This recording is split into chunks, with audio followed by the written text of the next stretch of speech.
12 sa mga ito ang inihinalang may kaugnayan sa nalalapit na halalan.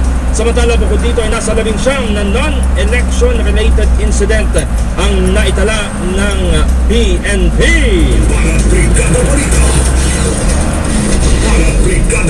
Nasunog naman mga kabrigada ang isang warehouse ng mga gulong sa barangay Lingunan, Valenzuela City. At ho sa inisyal na investigasyon ang umpisa ho yung sunog. Yan ho, makikita ho nyo sa ating Facebook Live sa grinding area kung saan ho sinasagawa yung unang hakbang ng paglikha ho ng mga gulong. Mahirapan ho yung nangyaring pag-apula sa apoy. Abay syempre, dahil talagang highly flammable ang mga kagamitan ho dyan sapagkat gulong mo yan eh. Yung ba yung mga kemikal, mga ginagamit kong material.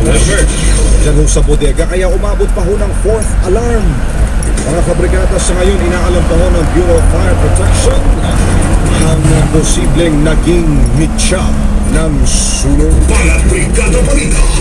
Balat Brigada Balita! Ito naman magandang balita. Oy, buti naman, kanina pa tayo puro bad news. Kaya nga ito, good news. Siguraduhin mo lang, good news yan ha. Good news to para sa mga ka-team natin. Oy, mga ka-team. Ha? Mga brigada natin, nagsimula na ho yung paggamit ng QRPH Uy. para sa pagbabayad online ng buwis sa negosyo, real property taxes at iba pang miscellaneous fees sa Parañaque City. Ito ay inadapt ng lokal na pamahalaan upang mabuo ang benepisyo na dulot ng digital economy.